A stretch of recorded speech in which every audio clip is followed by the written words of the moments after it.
வணக்கம் மக்களே, நான் தான் உங்கள்ட்ட நோச். மீண்டும் ஒரு வீடியோவில் உங்களை வந்து சந்திக்கிறதுல மிக்க மகிழ்ச்சி. இன்னைக்கு இந்த வீடியோவில் என்ன விஷயம் பார்க்க போறோம்னு பார்த்தீங்கன்னா, சுவிட்சர்லாந்தில் இப்போ சமீப காலமாக எந்த ஒரு சோசியல் மீடியாவை திறந்தா ஒரு பிரச்சனை ஒன்று பரவி கொண்டிருக்குது. என்ன பிரச்சனை என்று பார்த்தீங்கன்னா, இந்த AHV, அதாவது வந்து டொச்சில் வந்து அகஃபோ என்று சொல்லுவார்கள். இந்த அகஃபோ பணத்தை வந்து இலங்கை திரும்பும் போது அங்கு பெற்றுக்கொள்ள முடியாதுன்னு சொல்லி ஒரு தகவல் ஒன்று பரவி வருது. இதன் உண்மைத்தன்மை என்ன மாதிரி இருக்கு, அது வந்து எந்த காலகட்டத்தில் நீங்க அதை பெற முடியாது, எந்த காலகட்டத்தில் நீங்க அதை பெறலாம், அதை எப்படி பெறணும், அதுக்கான வழிமுறைகள் என்ன, அது என்ன நடக்குது, இந்த விஷயம் இந்த வதந்தியா இல்லாட்டி இது உண்மையா, இதுன்ற பற்றிய முழு விவரத்தை தான் வந்து இந்த வீடியோல பார்க்க போறோம். வாங்க வீடியோக்குள்ள போலாம்.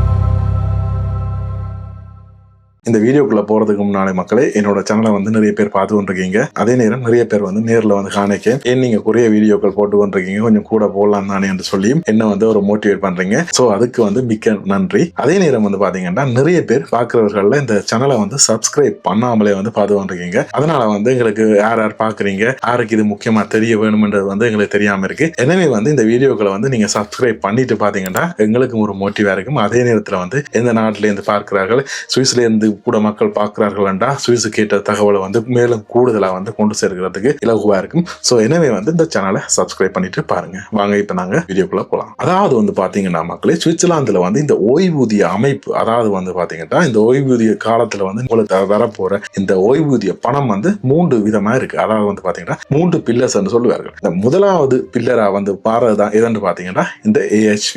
இது வந்து கவர்மெண்டால உங்களுக்காக சேகரிக்கப்படும் பணம். அதாவது வந்து பாத்தீங்கன்னா பணிபுரியும் ஒருவர் வந்து இந்த கவர்மெண்ட்டுக்கு மாதாந்தம் இதை கட்டியே ஆகணும்ன்றது வந்து கட்டாயம். இரண்டாவதா இருக்கிறது என்னன்னு பாத்தீங்கன்னா பென்ஷன் காசு, அதாவது வந்து ஓய்வூதிய பணம். இந்த ஓய்வூதிய பணத்துல வந்து கட்டாயம் கட்ட வேண்டிய தொகை என்று சொல்லியும் இருக்கு. அதே நேரம் மேலதிகமாக கட்டக்கூடிய தொகையும் என்று சொல்லி இருக்கு. இந்த பணம் வந்து நீங்கள் கட்டாயம் கட்ட வேண்டிய பகுதியை வந்து கட்டாயம் கட்டியே ஆகணும். மூன்றாவதா இருக்கிறது என்னன்னு பாத்தீங்கன்னா பில்லர் 3, அதாவது வந்து 3 தொகையில இந்த டொச்சில் சொல்லுவார்கள் 3A என்று சொல்லி இருக்கு. இது வந்து நீங்கள் விரும்பினால் கட்டலாம், இல்லைன்னா விடலாம். இது வந்து உங்களோட விருப்பத்துக்குரியது. மேலதிகமா உங்களுக்கு வந்து ஓய்வூதிய காலத்துல வந்து மேலதிகமா பணம் வேணும்னு சொன்னா இந்த 3வது பில்லரை வந்து நீங்கள் ஆக்டிவேட் பண்ணி கொள்ளலாம். சோ இப்ப இருக்கிற பிரச்சனை எதுல இருக்குன்னு பாத்தீங்கன்னா இந்த முதல் 2லயும் தான் இருக்கு. இந்த முதல் 2ஐயும் பற்றி தான் இந்த வீடியோல முழுக்க பார்க்க போறோம். இதுல வந்து நாங்க மெயினா பார்க்க போறது இந்த AHV, அதாவது வந்து அகஃபான்னு சொல்றார்கள். இதைத்தான் பற்றி முழுக்க பார்க்க போறோம். என்ன பிரச்சனை இப்ப நடந்து இருக்கு. சோ நாங்க இந்த AHV என்ற இந்த ஓய்வூதிய பணம், அதாவது அரசாங்கத்தால் வந்து உங்களிடமிருந்து வாங்கப்படுகின்ற இந்த ஓய்வூதிய பணம், இது யாருக்கெல்லாம் செல்லும் என்று பாத்தீங்கன்னா சுவிட்சர்லாந்துல வந்து வேலை செய்கிற அனைவரும் வந்து கண்டிப்பா இது கட்ட வேண்டியது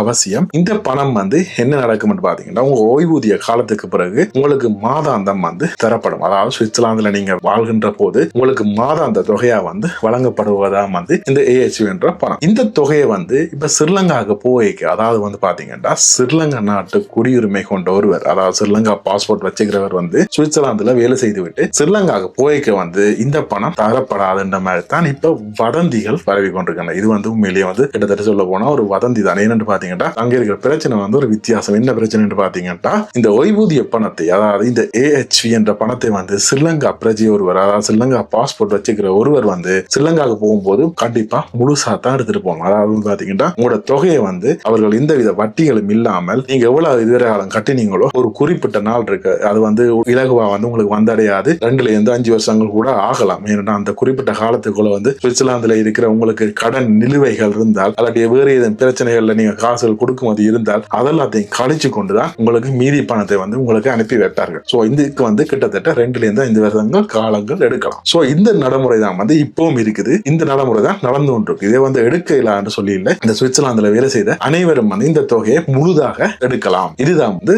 உண்மை. ஆனா இப்ப போற பிரச்சனை என்னன்னு பாத்தீங்கன்னா இந்த AHV பணத்தை சுவிட்சர்லாந்து வாழ்ற ஒருவர் மாதிரி, அதாவது வந்து சுவிட்சர்லாந்து குடியுரிமை கொண்ட ஒருவர் வேறு இந்த நாட்டில இருந்து கொண்டும் மாசம் மாசம் எடுப்பார். அதாவது பென்ஷனுக்கு பிறகான அந்த பணத்தை மாசம் மாசம் எடுத்துக் கொண்டிருப்பார். சோ அப்படி மாசம் மாசம் ஸ்ரீலங்கா பாஸ்போர்ட் வச்சிருக்கிற ஒருவரும் வந்து அந்த பணத்தை மாசம் மாசம் அவருடைய நாட்டுல வந்து அதை எடுக்கணும்னு சொல்லித்தான் இப்ப ஒரு பிரச்சனை போய்கொண்டிருக்கு. அதாவது நான் உங்களுக்கு சிம்பிளா தெளிவா சொல்றேன். என்னன்னு பாத்தீங்கன்னா ஸ்ரீலங்கா பாஸ்போர்ட் வச்சுக்கிற ஒருவர் சுவிட்சர்லாந்துல ஒரு 20 வருஷம் வேலை செஞ்சுட்டு ஸ்ரீலங்கால பென்ஷன் காலத்தை கழிக்க விரும்புறாரு. அப்படியே வந்து அவர் அங்கே போய் நிரந்தரமா குடியேற போறேன்டா கண்டிப்பா இங்க எழுதி கொடுத்துட்டு போறேன்னு சொல்லுவார்கள். அதாவது வந்து பாத்தீங்கன்னா நீங்கள் இந்த நாட்டுக்கு திரும்ப வர பெற மாட்டீர்கள்னு சொல்லி முற்றாக எழுதி கொடுத்துட்டு போவீர்கள். கூடுதலா வந்து இந்த பிசி ஹவுஸ் வைஸ்ல இருக்கிறவர்கள் வந்து இதை செய்வார். சோ அப்படி செய்யும் பட்சத்துல வந்து இந்த அகஃபோ பணம், அதாவது வந்து ஏஹெச்வி பணம் வந்து என்ன செய்யணும் பாத்தீங்கன்னா, உங்களுக்கு 2 to 5 வருஷ காலங்களுக்குள்ள வந்து உங்களோட நாட்டுக்குள்ள நீங்க எந்த அக்கௌண்ட் கொடுத்தீங்களோ அதுக்கு வந்து செய்யறோம். இதை வந்து பெறதுக்கு ஒரு நெறிமுறை இருக்கு. அதாவது வந்து பாத்தீங்கன்னா, இதற்கான அலுவலகம் வந்து ஜெனீவால இருக்குது. அதுக்கு ஒரு ப்ரோசஸ் இருக்கு. வேணுமென்றா சொல்லுங்க,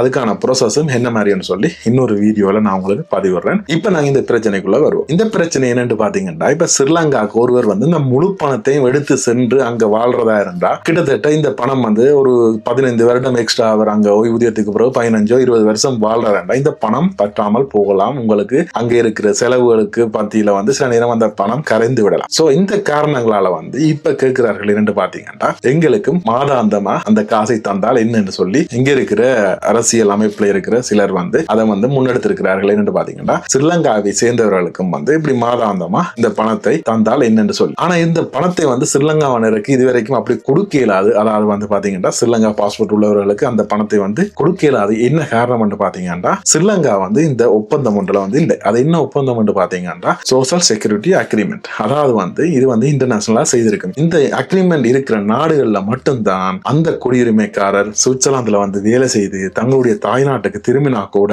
அவர்களுடைய தாய்நாட்டு வங்கி கணக்குக்கு இங்கே இருந்து பென்ஷன் காசு போய் சேரும். அதன்படியில அந்த லிஸ்ட்ல இப்ப நாங்க ஸ்ரீலங்காவுக்கு பக்கத்தில் இருக்கிற நாடா இருந்த இந்தியா இருக்கு. அதாவது வந்து பாத்தீங்கன்னா, இந்திய மக்கள் சுவிட்சர்லாந்துல வந்து வேலை செய்துட்டு திரும்பி அவருடைய நாட்டுக்கு போய் இருக்கும்போது அவர்களுக்கு மாதாந்தம் பென்ஷன் போய் சேரும். ஏனென்றா இந்தியா வந்து இந்த சோசியல் செக்யூரிட்டி அக்ரிமெண்ட்ல சுவிட்சர்லாந்தோட இருக்குது. இந்த அக்ரிமெண்ட்ல ஸ்ரீலங்கா இல்லை. அதான் வந்து இப்ப மெயினா இருக்கிற பிரச்சனை. சோ இதை முன்னெடுத்து தான் வந்து இப்ப சில அரசியல் அமைப்புல இருக்கிற தமிழாக்கள் அதை முன்னெடுத்து செல்கிறார்கள். என்னன்னு பாத்தீங்கன்னா, எங்க நாட்டுக்கும் இந்த இப்படி ஒரு அக்ரிமெண்ட் வந்தா நாங்களும் போய் எங்களோட நாட்டுல வசிக்கலாம். வசிக்கும் போது அங்கேயே எங்களோட பென்ஷன் காசு டைரக்டா மாசம் வரும்போது எந்த வித பிரச்சனையும் இல்லாம எங்களுடைய வாழ்நாள் முழுக்க அங்க நாங்க வாழக்கூடிய மாதிரி இருக்கும். இதுதான் வந்து இந்த சாராம்சம். அதாவது வந்து பாத்தீங்கன்னா, மாசம் எங்களுடைய பென்ஷன் காசு அங்க வரணும்ன்றது. ஆனா இப்போதைக்கு அது நடக்க சாத்தியம் இல்லை. ஏன்னு பாத்தீங்கன்னா, இப்ப அந்த அக்ரிமெண்ட் எங்களிடம் இல்லை. இதெல்லாம் யாருக்கு பொருந்தும் பாத்தீங்கன்னா, இலங்கை பாஸ்போர்ட், அதாவது இலங்கை கடவுச்சீட்டு வச்சிருக்கிறவர்களுக்கு இது பொருந்தும்.